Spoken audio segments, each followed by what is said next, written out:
class is about real estate development. Now we're gonna talk also, we're gonna make the focus when we go into the analysis of a property into a luxury property. So we'll talk a little bit more about luxury as well in the development space. But in terms of real estate development, I just want to get a feel for you guys here for the class today.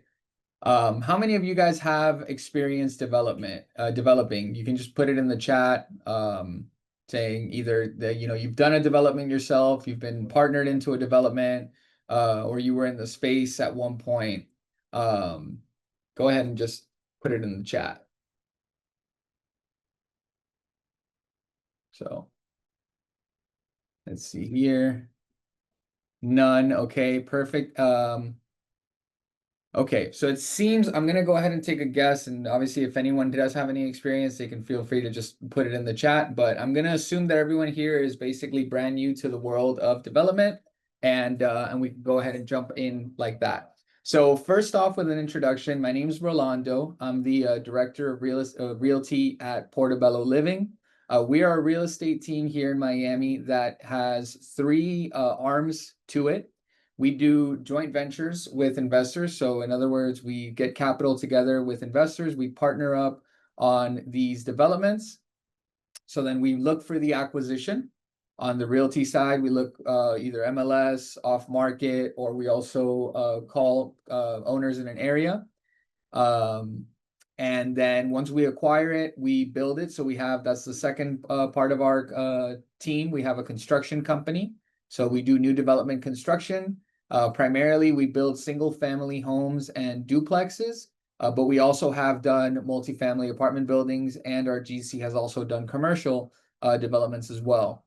And then the last part of it is, so we have construction, we have joint venture investments. The last part is realty. So once we have the properties ready to put on the market and sell, we list them for sale, and then we also market those listings for more opportunities with buyers and sellers in the real estate space. So that's a little bit about us. And let's go into real estate development. So real estate development's been our thing for the last roughly 13 years.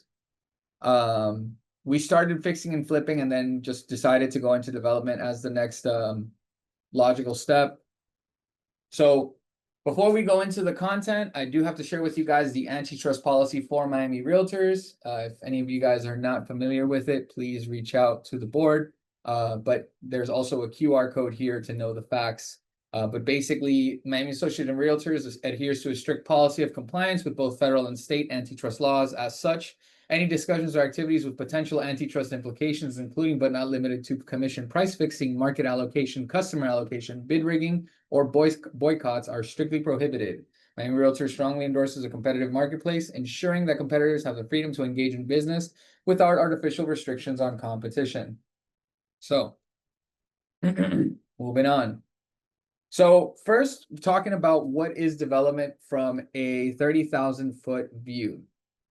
So when you guys think about development, when you hear the word development, what comes to mind? You can either type an answer in the chat, or you can unmute yourself and just shout out what you think about when you hear the word development. Pre-construction. Pre-construction, Jose. Okay, awesome. What kind of pre-construction comes to mind for you? I guess new developments right now, Miami, high rises and stuff like that. High rises. Okay, right. Anyone else have a different thought or understanding of what comes to mind when they hear development? So we got pre-construction, high rises. Anyone else? Thank you, Jose. Okay. So it's that and a whole lot more, right? There's a very long process to developing, and it's all obviously depending on what we're going to develop. But it involves various people from various backgrounds, like planning, right? So we have to figure out what we're going to build, financing, how we're going to pay for it, constructing, right? So the process of actually building out what we planned, and then once it's actually finished, marketing these real estate projects. It can be new construction, ground up, like you mentioned, Jose.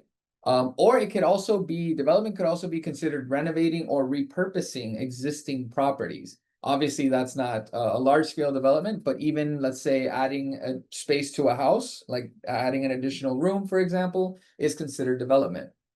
Basically means any sort of creation of space for living or for, commercial purposes. So as developers, you have to work with architects, city planners, contractors, and investors to return raw land or underused property into something valuable and usable, right? Obviously, it has to make sense financially for a developer to move forward with it. But the ultimate goal really is to meet market demand and generate a return on investment through sales, leases, or value add, increasing the property value, right? So, maybe we find a house in Coral Gables that's, call it 1,500 square feet. It was built back in the 50s. And then, today, in today's day, you need more so something, a product in Coral Gables that's like 3,000 to 4,000 square feet. So how can we maybe add value to that property, increase the size, and make it better marketable for the buyer that's in that market today? Okay. Any thoughts, comments, or questions so far? Perfect. So again, we're just going over the basics first, and then we're going to get into the nitty gritty. First, I want to also just pop quiz you guys and see if you've ever heard of either of these terms, greenfield versus infill development. Has anyone ever heard or know what these terms mean? If you do, you can unmute yourself or just respond in the chat. So Donna says no. Anyone else? Okay, no worries. That's what we're here for. We're going to learn this together.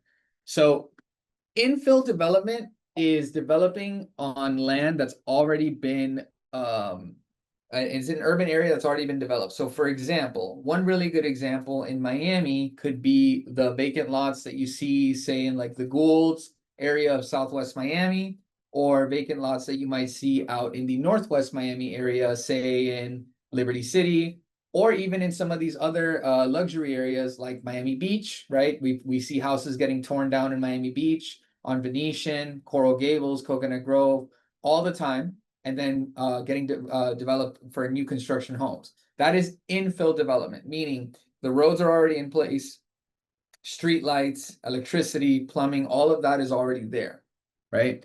Greenfield development, though, is more so what you might see companies like Lennar or DR Horton doing, where they take large plots of raw land or large plots of raw land. They then plat the land, so they go ahead and divide it up into their own folios for each property, and then they build, right? They build a large community, they put in the roads, they put in the electricity, they put everything in place to be able to have a place where people can live. So that's the difference between the two, right? Infill is basically building on something that's already urbanized, and then greenfield is building on completely raw land. So when you hear those terms, those are the two main differences. Okay, so first going into the pros of development, right? So when you guys have heard about development or the things that attract you to it, it could be something either from this list that I've listed out here, or there could be another reason that real estate development excites you. What are some things that you guys are excited about when it comes to real estate development? Could be anything either on this list, or it could be something else that you've thought of. And again, you can type it in the chat or just unmute yourselves. Okay, I'll let you guys go ahead and type some stuff in the chat.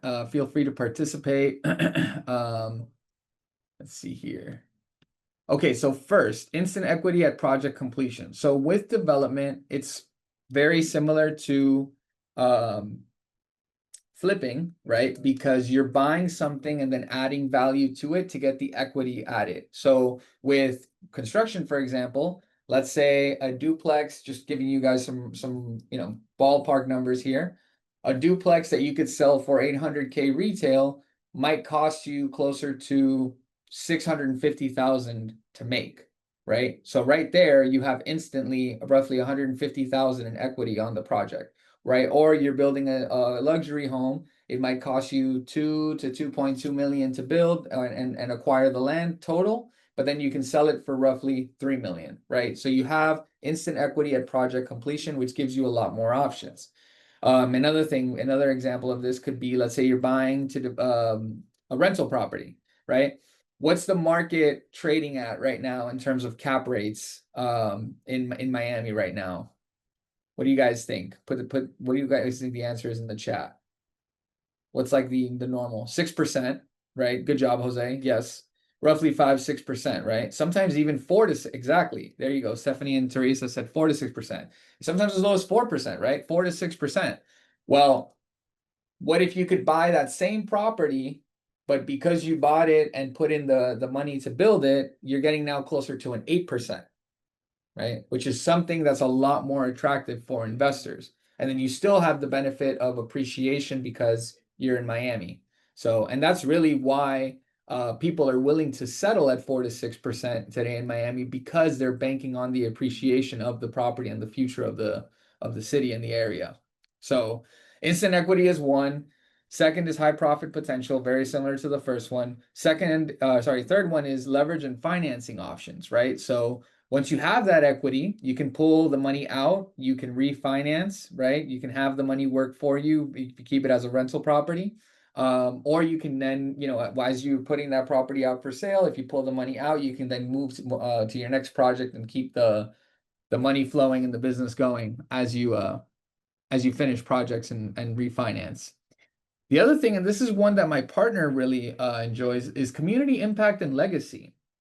So as realtors, I don't know about you guys, but does it ever excite you, say, for example, when you're driving down an area or going through a neighborhood and you see a house you sold and you're like, oh, I remember selling that house, or I've sold that house 2 times or 3 times, right? It's really exciting for us for some of us as realtors. I know it is for me. So for developers, it's kind of similar, right? Like my partner Ivan sees it kind of like the game Sims, where you're literally creating cities, right? You're able to create the map, the outlook of a city in development. And when you're able to do large projects like high rises, I mean, think about the massive impact that you're making on a community.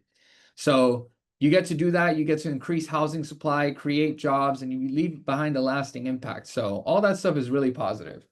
Then you also got tax benefits. I mean, real estate in general has a bunch of tax benefits. You can do depreciation. When you sell it, you could do 1031 exchange. You could do tax deductions on interest, property taxes, and operational expenses.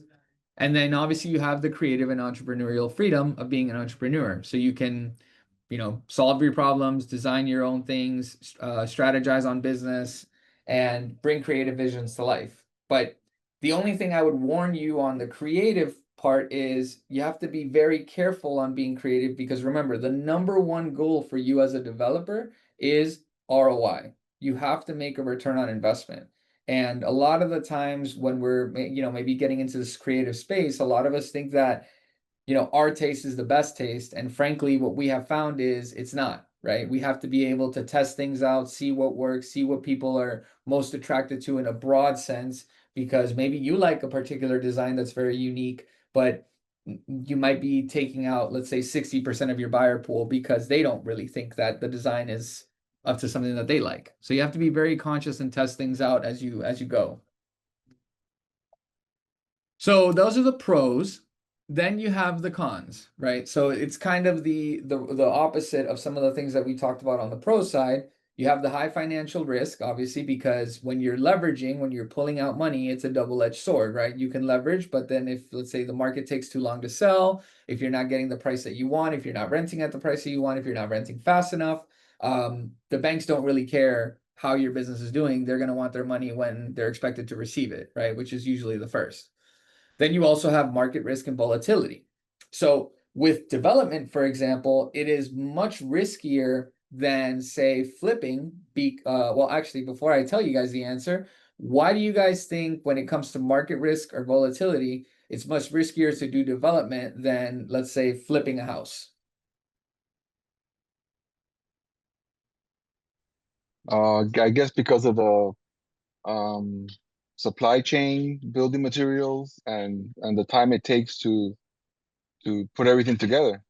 Great job. It's time. It's time. Yeah, that's basically the answer right there, Jose, right? Because with a flip, usually you can be in and out of the property. Let's say, I mean, you can have it fully remodeled, ready to list in as little as 1 month, some people. But if you do things fully permitted, it might take, let's say, 6 months, right, to get it out. But still, that's a lot faster than new construction, because any way you slice it, you have to go through permitting. There's no way you can build a property without permitting. So you have to go through every facet of permitting. You have to get everything approved, and then you have to build, right? And obviously the permitting process, say for a single family home or a 2-unit property like a duplex, well, and not obviously, actually, this is just for you guys to know, though it should be something that's commonly known. Those smaller projects are going to take a lot faster to permit than, say, a high rise in Brickell, right? A high rise in Brickell might take years because not only you have to go through permitting, you might have to go through variances. You have to get things approved by the local municipality that, for a smaller project, you wouldn't really need. So going back to the topic about market risk, I mean, think about that, right? Like, think about the investors who say bought at, let's say, the peak of the market in 2024, right? And then things changed, and now we're kind of uncertain about what the next two, let's say 1 to 2, maybe 3 years are going to look like. Like, they might be in trouble, if they didn't accurately predict that there was going to be some sort of a shift, or that construction costs, like you said, Jose, were going to go up, right? So all those things, the longer that the project takes to get out of, the more susceptible you are to these risks. Okay.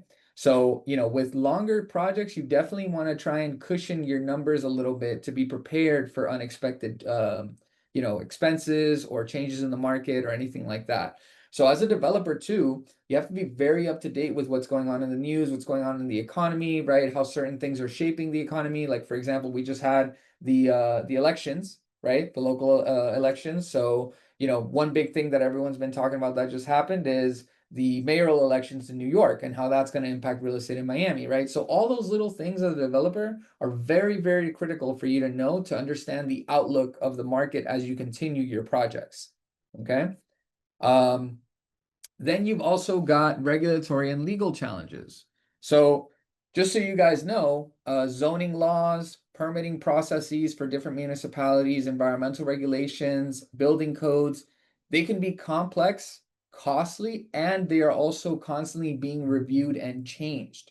So for example, we've had situations where we bought a piece of land to develop, and after we purchased it, the local municipality, for example, changed one of their codes. And that code prevented us from being able to build what we had originally wanted to build.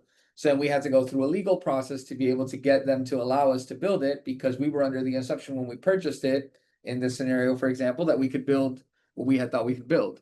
So those kinds of things you have to be prepared for. And like I said earlier about knowing what's going on in the news, you also have to be very aware about what's going on in the local municipalities where you're developing in terms of what's changing, or even in the county. For example, in 2023, I don't know if you guys know, but they completely redid the septic regulations for septic tanks in Miami-Dade. Right now, you need a new kind of septic tank if you're going to build a property that requires septic that doesn't have sewer. And the calculations to figure out what you can build have changed. So, in other words, again, you have to stay on top of these things. You have to know what's going on. And if you don't know it directly, you have to have people within your team, which we'll talk about a little later, to keep you updated. So, for example, we have a very good real estate attorney that we've been working with now for years, and he keeps up with these things. So anytime that there's a change, say in City of Miami or an unincorporated Dade where we do a lot of our projects, he'll let us know, and then we read into it, we analyze it, and we figure out whether there's anything we need to change. Which leads me to my next point, the need for the expertise and a strong team, right? We're not going to know everything ourselves, and things are constantly changing. So you got to have people who understand construction, finance, law, marketing, and have good analysts for the market, realtors, really, essentially. Or, do it all yourself, which you're probably not going to want to do. A weak team can lead you to costly mistakes, delays, and potentially failures. So very, very important there when developing to have a good team of people behind you. Next is heavy debt burden. That pretty much already touched on it with high financial risk. And then it's also a competitive and relationship-driven industry. It does depend on navigating the process and knowing relevant players, whether it's contractors, investors, attorneys, and or brokers. Bigger established developers have more resources, making it harder to break into the market. Let's say if you wanted to do a massive development like, what's the one that's going up now in Waldorf Astoria in downtown, right? Like if you would want to get into that space, like you really got to be very well connected and know people to start playing in there, right?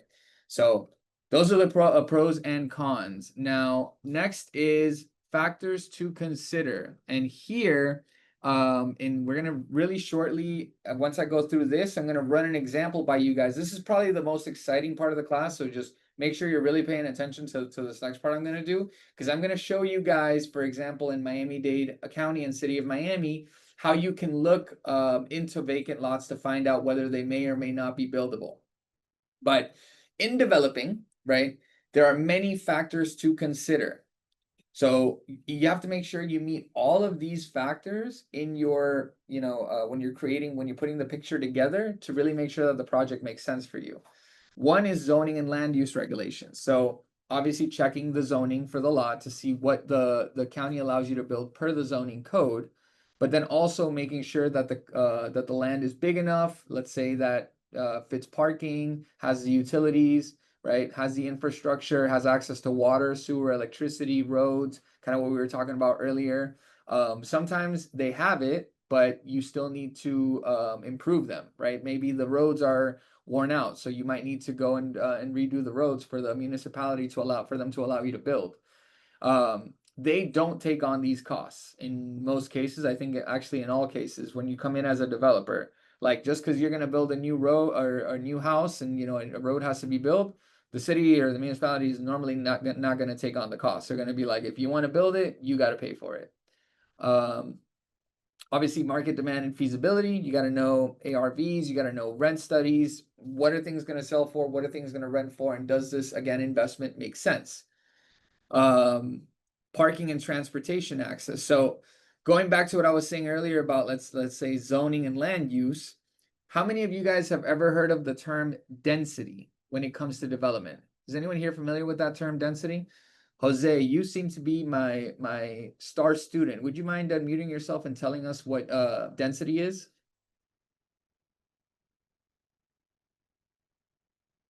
You're on mute, by the way.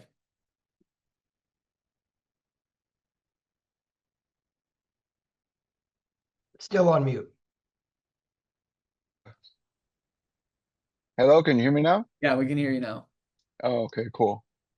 Density basically is the amount of population or people in an area that you could build based on housing, right? Per acre, I think, or something like that.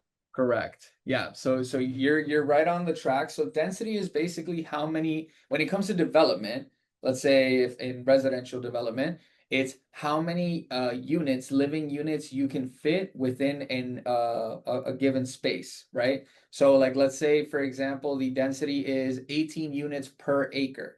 So if the lot is half an acre in size, that means that you would be able to fit 9 units by right. However, right, this is where we're talking about putting the picture together. Just because the lot has the right doesn't mean it has all of the other things. So, for example, maybe it is a lot that doesn't have access to sewer lines and you'd have to put a septic tank. Well, now you need to factor that in, right? Because the size of the lot will also allow you to tell you will also be able to tell you how many rooms total you can fit in that land. And then from there, you can see how many living units you can make from the rooms allowed or the dimensions of the lot, right? Maybe it's not wide enough to fit a septic tank big enough for 9 units. Or maybe there's not enough space for parking for 9 units. Or for you to fit the space for 9 units, you have to leave the whole first floor open for parking or the first 2 floors for parking. And your costs go way up and the investment doesn't make sense anymore. So you guys seeing how all these things tie together, it's not as simple as just, oh, I did the calculation and I can build 9 units. There's a process to this. And you definitely want to be very weary of that. There's a lot of misinformation and when it comes to development. Like you might see people or you might see listings on the MLS that say you can build 9 units here, right? And then you do all your numbers and you think it's all good, but then once you do the due diligence, you're like, you can't build 9 units here, or if you do, it's going to be ridiculously expensive and it's not going to make sense. So all that makes sense so far, guys. Do you have any questions, comments, or takeaways from what I've shared so far? Does the density also go with like the CDD? with with the the city. new developers, you know, Uh, how they because of the roads and all that stuff they have to build.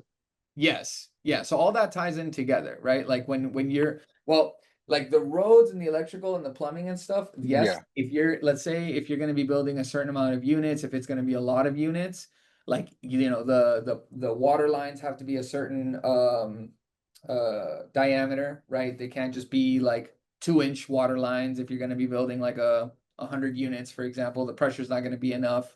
So all those things do tie in together. Yes. Hence why, like you see in the land purchase contracts, if you guys have ever seen it, what is the if left blank automated due diligence period for land contracts? Does anyone know? is it 15 days, It's 30 days. 30 days? Yeah, it's 30 days. And imagine that's usually mostly for residential land. Now, we, for example, because we've been doing it for a while, if we know the municipality, we can get it done in like 3 to 5 days, right? But for newbies, it might take 30 days. And if it's a bigger project, let's say you're doing like a 20-unit building, it might be a 90-day or it might be a 6 month due diligence because you've got to do a lot more reports, testing, and all of that to make sure that you can fit whatever you want to fit. And it's going to cost you more money in the due diligence process, of course. So, and then the other thing too, here in factors to consider is the exit strategy and the long-term viability. So again, do the numbers make sense? This is where you as a realtor have to be very good with ARV, very good with ARV, very good with understanding rents. For those of you who don't know what ARV is, it's after repair value, meaning what's it going to be worth once we're done with it. And that means also factoring in time, because if you're seeing, let's say that the market is slowing down, right? And your project's going to be done in a year, then you've got to factor that into your numbers. Maybe you can't assume that the numbers are going to be the same as they are today. Maybe you have to assume a correction of a certain percent. That's up to you to decide. But you as the agent and as the developer have to look at those numbers well and understand your side of it. Now, going back to what I was saying earlier about having a strong team, you also need a really good GC and a really good architect who are going to be as accurate as possible, because it's never 100%, with their cost numbers, right? On how much it's going to cost you to build a certain thing. Because if a contractor gives you a number and then let's say the expenses go up by 20%, how does that affect your returns? And then is it still worth continuing to do more projects with that contractor or in general? And I'll tell you one thing, with larger development plays, especially luxury, high rises and things in that space, you're noticing right now a lot of commercial land on the market sitting, right? That maybe they were getting a certain price before that they're not getting now, or that they thought that they were sitting on a certain value for their land and it's not anymore. A lot of that could be attributed to the high cost of construction and construction financing in today's market, right? So right now there's kind of that stalemate between the developers who want to build, who want to continue to do projects, and the owners of this land who still need to kind of come to terms with what it's really gonna what their properties are really worth in today's market. Does that sound familiar to just the residential market in general? Right? Also depends on the time when they acquired the property or the land. Yes. Yeah, absolutely. Absolutely. Because if they acquired it pre-COVID, they got great price on it, They you did. know. Yeah. Now it just, I mean, it's unbuildable right now. Yeah. Well, I mean, and I'll tell you, like, for example, Jose, we were looking at some development opportunities just north of Wynwood on like that 29 north of 29th Street between what is it? Like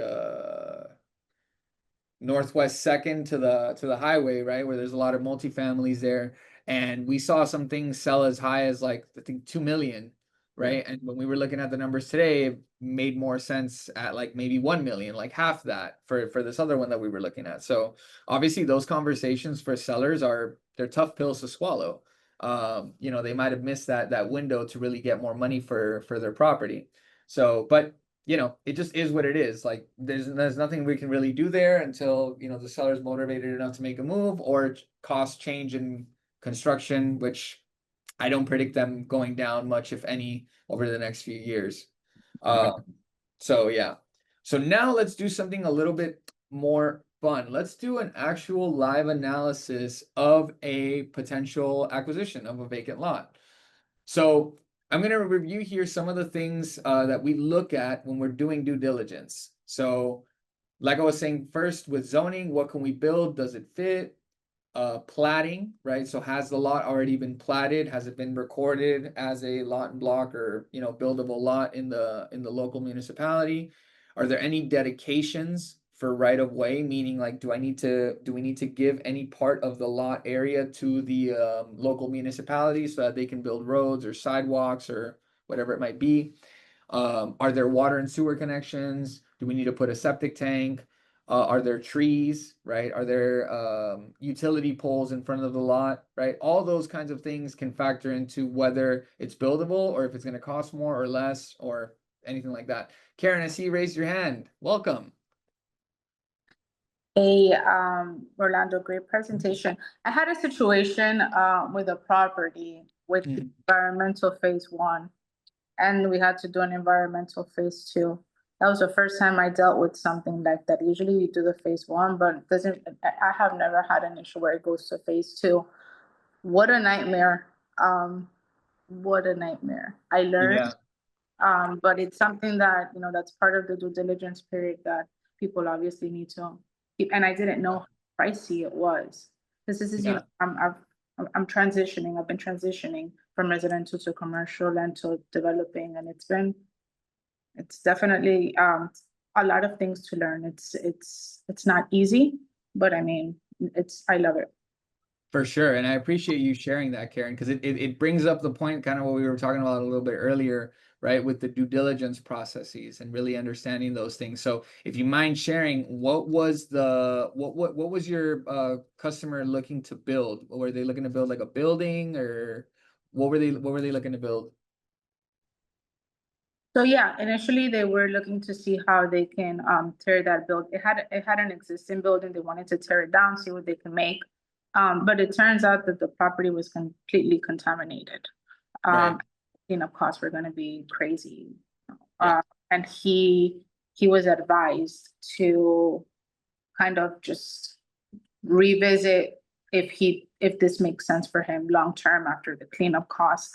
And then he had a business for a car dealership or car storage, which he ended up buying the property, but it wasn't for the use that he wanted it. He just assumed it. He got a really good price for it. Owner was able to finance it. So it worked out at the end, not for the building side of it, but for another business that he had that he needed to store cars. And that was just what he got. Okay.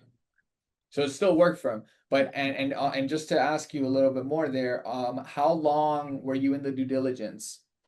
Oh no, we had to get an extension. So it was around 4-5 months, There you go. more or Right. less. So that was the point that I was making to everyone a little bit earlier, especially when it comes to these larger scale developments. Like it seemed like your customer wanted to build a building, redevelop what was already there. Sounds like this was a commercial development. So these are very long due diligence periods, guys, that you have to go through. So again, it's going to cost money, it's going to take time, and you've got to factor in every single piece into building and also the cost for the ROI to see if it's going to make sense. Appreciate you sharing that, Karen. That was a really good testimonial there for people to hear. So let's go ahead and do a little bit of a development due diligence, shall we? Let me go ahead and share my screen here. So I'm going to show you guys now, this is my favorite part of the class, how to do a little bit of due diligence, let's say, for example, in City of Miami. So this is a lot that we purchased as a group a while back. It's over in Coconut Grove, right? So let me just zoom out there real quick so the whole class can see it. The lot is right here, just outside of the main area of Coconut Grove. Zoom it back in. So first thing that we do is we look at the folio number and we pay attention to the first 2 digits of the folio number. The first 2 digits of the folio number in Miami-Dade County tells you under what municipality the property is in. So for example, 01 is City of Miami, right? If it was 30, it would be unincorporated dade. So we know this one right away. This is City of Miami. Okay. Then from there, we want to see the lot size. Okay, so I want to see if it's a 5,000 square foot lot. Now the size of the lot is important, but also the dimensions of the lot are equally as important. Now you might be looking at this and saying, well, Rolando, why didn't you look at PA primary zone and primary land use? Because what's really going to tell me the zoning is down here on land information. So this says T3R. So the municipal zoning is T3R.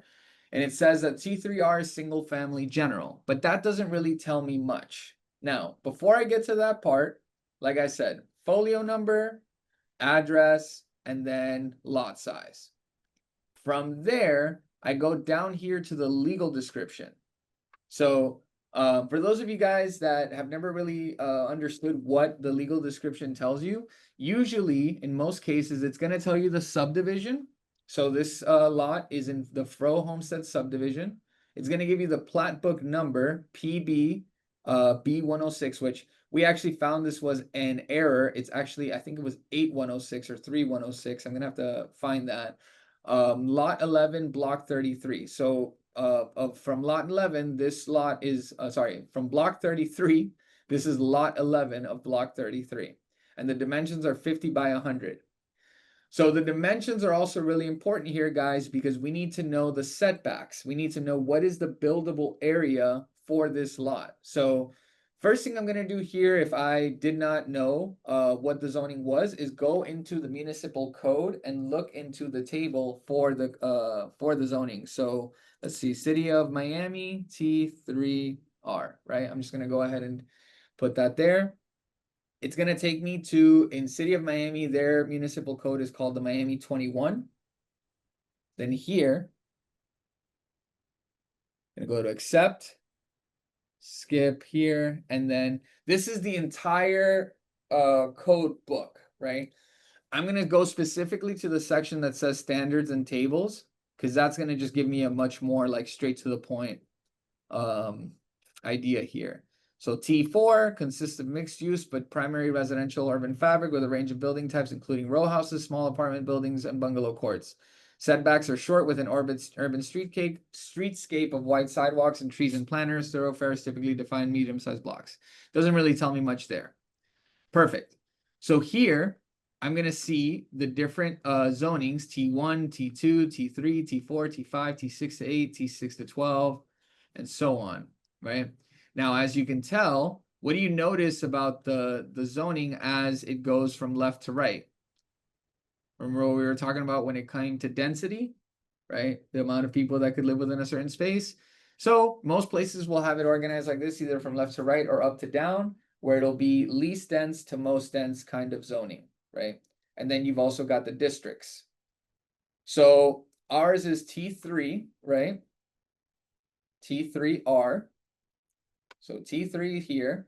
Now, this also is talking about any and all lots. There are also what's called grandfathered non-conforming lots, meaning if the lot was platted before this code was put into effect, then it would go under the old zoning codes from when it was platted, but it would still have to adhere to the new setback requirements.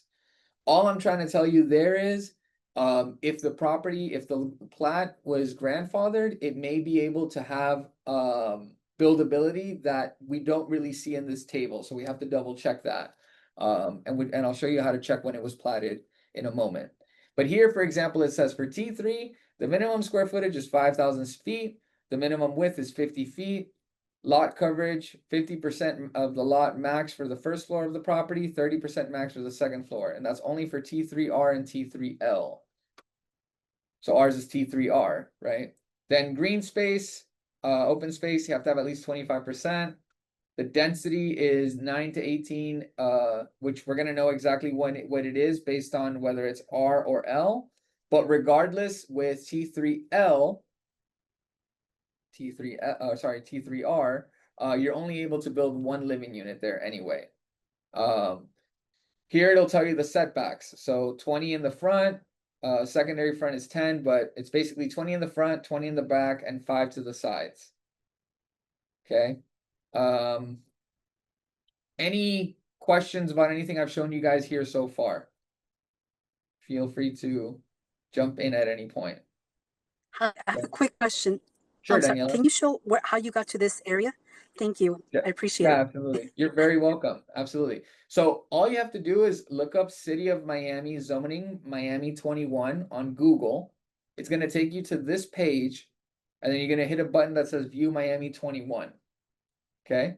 Then from there, it's going to take you to this page, and it's going to show you the entire code. If you want to get to specifically this part, which gives you all this information, you're going to go to Article 4, Standards and Tables, and go to Table 4, Density, Intensity, and Parking. Okay. So, for example, going back here, P3R, your density is 9 units per acre, but again, you're only able to build 1 unit, 1 living unit per lot. Unless, of course, let's say you have a, I don't know, let's say a 20,000 square foot lot that you have density that you could split them up into 4, and you could do possibly 4 units, but again, that'd be different folios. Single family residence, community residence, you could do home office, any of that within your property, right? Anything that you see an R on, you can do by right. So let's say, for example, if this was a T4, you could also do duplexes, or T3O, you could also do a duplex or multifamily housing, right? So you don't have those rights here in T3R, just single family and the community residence and the home office. Then, sorry, going back up here, like I said, the setbacks, we know we can build a house. So essentially here, I can build a house, and I can build it within, let's just do the math here real quick. 100 minus 40 is 60, and I had lose 5 on each side, so 40 by 60. So I have roughly 2,400 square feet of buildable area on this lot, right? That's also less than 50% of the lot area for the first floor, right? 2,500, 2,400, 60 by 40 is the buildable area. Any questions about what I just said? Can we have a cheat sheet, Rolando? So you can just go off of this, like I said, with the setbacks and stuff. But if you guys have any questions, I'm gonna leave my my information at the end of the slide with my contact. So if you guys want to reach out to me personally about anything that we went over today, I'm happy to answer any questions. But so yeah, so that was some of the things there that we look at. Then, of course, we need to check, which we would have to contact the water and sewer department to get the information about the water and sewer connections. We would have to then also for the trees, right? Because we could see on the property sources there seems to be some trees on the property.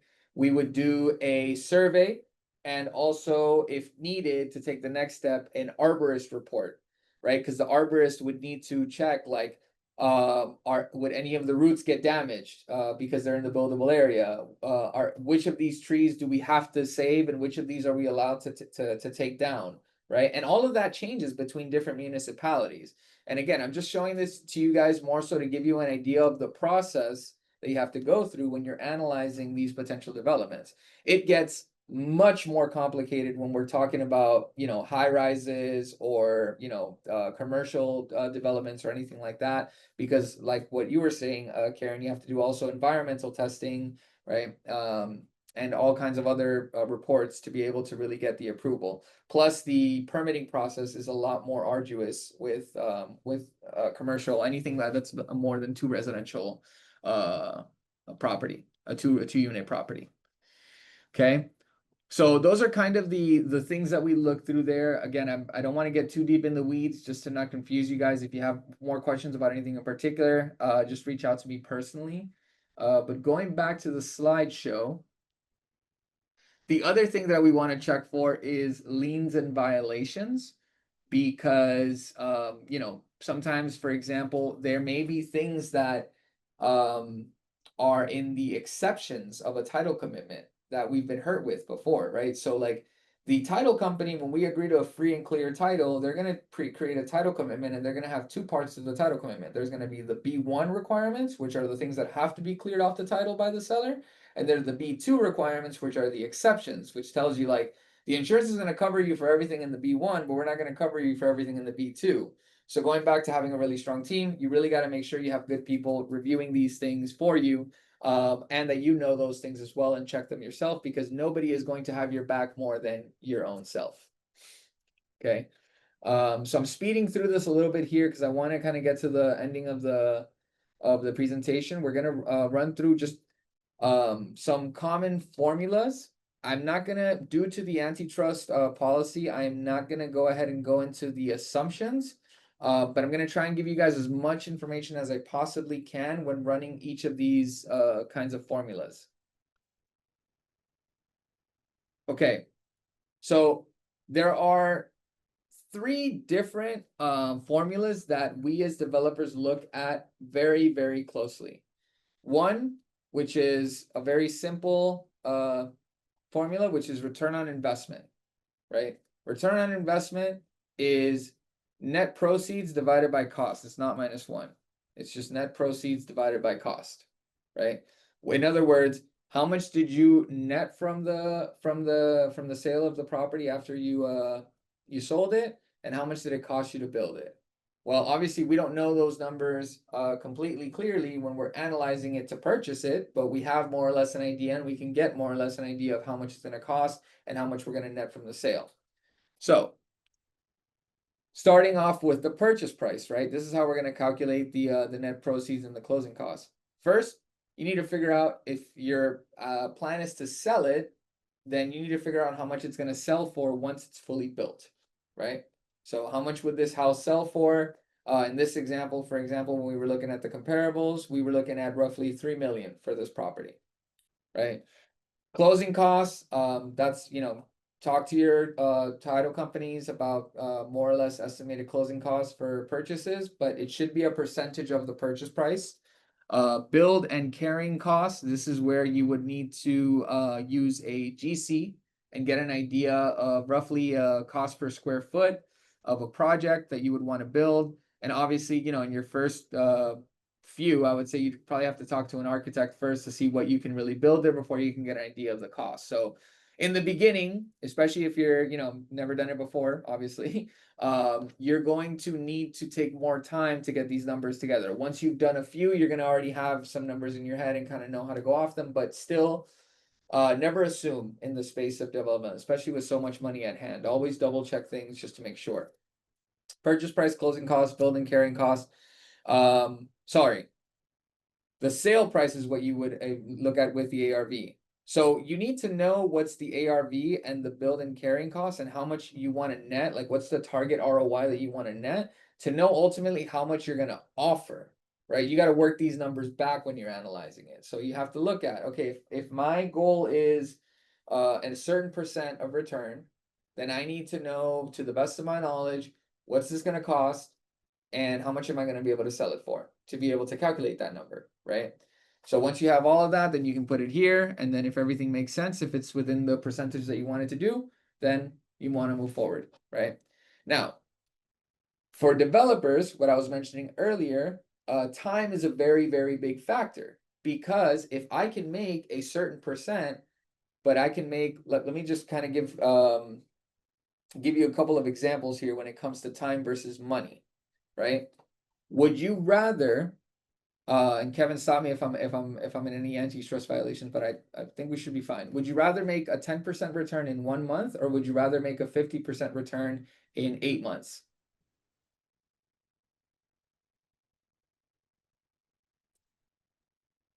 I think 1 month is better. Right. Now, why is it better, Jose? Well, because you don't, you have the cost of maintenance, of holding the property, expenses, and all that starts adding up after 8 months. I don't know exactly how much it'll be, but you'll probably lose money versus making money. Could be, but I'm just speaking more so just in terms of plain return numbers, right? When it comes to the conversation of the next formula, annualized ROI. So that really the right answer to that question is it depends. But if you can keep flipping that 10% every month and keep getting 10% and keep getting 10%, over a year, you're going to have a 120% return, right? Because if you're getting 10% every month, there's 12 months in a year, 10 times 12 is 120%. But if you're getting 50% in 8 months, that means you're getting roughly, call it about 80% return over that year. So it's actually less, again, and assuming in both scenarios that you're continuing to turn that money over. Make sense? Yeah. Anyone here confused about anything I just said about annualized return? Cool. You guys are A+ students. Okay, so that's what I'm saying here, right? Like, because if I am going to make it, let's say my target number is 20%, right? That's the number that I shoot for in ROI. But usually my projects take 12 to 18 months to complete from the time I buy it to getting it sold. Now, if I'm going to go into, let's say, a project that I know is going to take me 4 years, does a 20% ROI still make sense? Maybe not, right? Maybe I need to be shooting here for a 50% or 60% or 70% ROI for it to make sense. And then at that point, what can I really pay for the land? Right? So we have to be able to analyze both, not only just the return on investment, but how long is the investment going to take to get done? And what's my real return on investment going to be in an annualized sense? Now, these two, ROI and annualized ROI, are more so for the scenario where I decide to sell the property once I'm ready once it's built, right? But if I'm looking to keep the property as a rental, then the number I'm really going to want to look at is cap rate, right? So what's the formula there? The formula there is net operating income divided by total cost. So in other words, how much am I netting in profit every year from the rentals, or how much should I expect to net versus how much it's costing me to keep that property going, whether it be maintenance, utilities, vacancies, whatever, property taxes, insurance, you name it, right? So calculating NOI, I have to check what would be the estimated gross rental income. If you're doing a massive, let's say, building of 30, 40, 50 plus units, you're going to definitely want to have a percentage there of vacancy, right? So you'll estimate what would each unit rent for, what's the estimated total rent income, then, have some cushion there for vacancy. What would be your maintenance and upkeep, meaning, again, just common areas, landscaping, whatever the case might be there. Let's say if we might have to have a budget there for repairs, replacement of appliances, whatever you might need, taxes, insurance, and then you have your number for NOI. Then cost is essentially the purchase price, the closing costs, and the build and carrying costs of the property. So again, talking about development, talking about time, right? Like, you're going to have to not only factor in how much you paid for it, how much you paid in closing costs, and how much it costs you to build it. But let's say you're going to be holding that property while it's being built to be ready to be rented out for 2 years.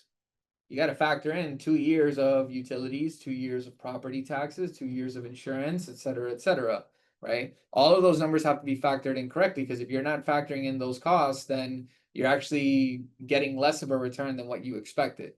So everything here has to be factored in. Everything so far makes sense for everyone? Does anyone have any questions about these 3 formulas? I would love to go over them more in detail, but just because of the sake of time and antitrust policies, I cannot. So if you have more questions about any of these, I can definitely speak to you on a private conversation. Teresa asked, can we get access to the sheet? Yes, you can. Daniela said, can we have a copy of the presentation? Yes, you can. So you can have both. Kevin, Thank you. if I can just give you the presentation and the formula, if you could send it out to the email list, I would appreciate that, or vice versa, whatever works for you. But okay, so moving back to the slides.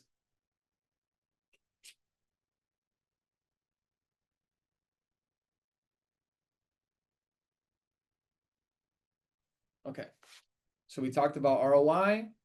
So wrapping everything up in terms of getting started, again, you got to know zoning and land use regulations, and all the other things that go into it with utilities, with parking, any sort of due diligence that you'll have to do to be able to get permits approved.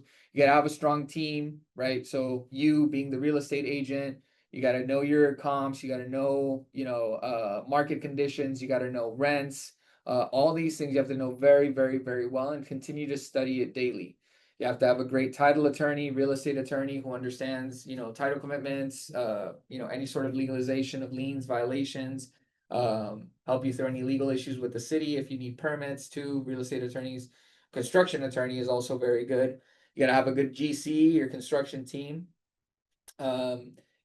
Investors, whether it might be the bank who's giving you the loan or, local investment partners that, put money together with you. And then you've also got to have financial advisors. If you're working with a lot of money, if you're making a lot of money, you also got to have people who help you with kind of figuring out how to work that money, right? Especially when it comes to taxes and paying taxes. Now, the other thing I was going to tell you guys is kind of like what I've shared with you before, because there's so many things that you have to check in the due diligence process. And as you do multiple projects, I mean, trying to manage, for example, a construction project is very, very detail oriented too. So all of these things require a lot of organization. You got to have great systems and processes for your due diligence when it comes to acquiring properties, your permitting process, getting it sold, all that stuff. You got to have really, really good checklists. Like, for example, we use Trello. We have like all these checklists documented for every facet of our processes. And everyone has to follow those, right? Because otherwise, if we're not going off documented checklists and we're kind of just trying to do everything from the top of our head, what ends up happening? We end up making mistakes. And in this space, mistakes can cost a lot of money. So we don't want to have mistakes. We want to try and limit them as much as possible. So in final kind of points here, how we can help. So if you guys, for example, have a customer, a buyer, an investor who wants to buy land and develop, maybe you don't really know the whole process about due diligence and need some help, talk to us. If it's in our wheelhouse, we can definitely work with you to partner with you to help them find the land. If they want to use our construction company, we can help them with building, the property, maybe even do permit plan consulting if, they need help on how to maximize the development for the best return on a particular, let's say they own a piece of land. Sale of property, obviously you guys are all realtors, so I don't think you need our help there. But we also offer the opportunity to do joint ventures. So, if you have any investors there that maybe don't have all the capital themselves to invest, but want to start getting into it with some partners, we can sit down and talk about that as well and talk about how you can get paid referral fees there for making the introduction with the investor. So to connect, again, guys, my name is Rolando Ramirez. There's my personal phone number and my email. You can also connect with our team on social media, Portobello Living. And that is it, guys. That is the end of the presentation. It is 1:59, so we wrapped up right before the 2 o'clock marker. I want to now open it up for anyone who has any questions or any other thoughts that they might want to share today, and I'll do my best to answer them during the class time.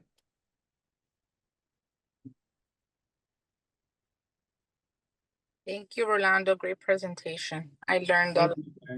Absolutely. And thank you guys all for coming. I really appreciate it. Thank you for your time. Yes. Staying on. Thank you, Yes, Jose. thank you. And obviously I wish we would have had a little more time to go deeper into the questions, but at least to give you guys some value there. And if you have more questions, you can reach out to me personally. We Okay. could do a part 2. Yeah, I would love to do a part 2. Hopefully Miami Realtors likes me and brings me back. I think we will. Okay. Awesome, guys. Well, thank you so much again for coming. It was a pleasure to teach. Let me know if there's anything I can do for you, and go out there and kick butt. There's a lot of opportunity out there in Miami for this kind of business. I'm a YPN leader. Of course I'm going to be on my laptop. I'm a YPN leader. Of course I have a full purse. I'm a YPN leader. Of course I'm eating before I leave. I'm a YPN leader. Of course I'm sneaking out for shopping. We're YPN leaders. Of course we're going to be creating content. I'm a YPN leader. Of course I'm signing up for classes. I'm a YPN leader. Of course I'm Cafecito obsessed. I'm a YPN leader. Of course I'm gonna crash the next happy hour.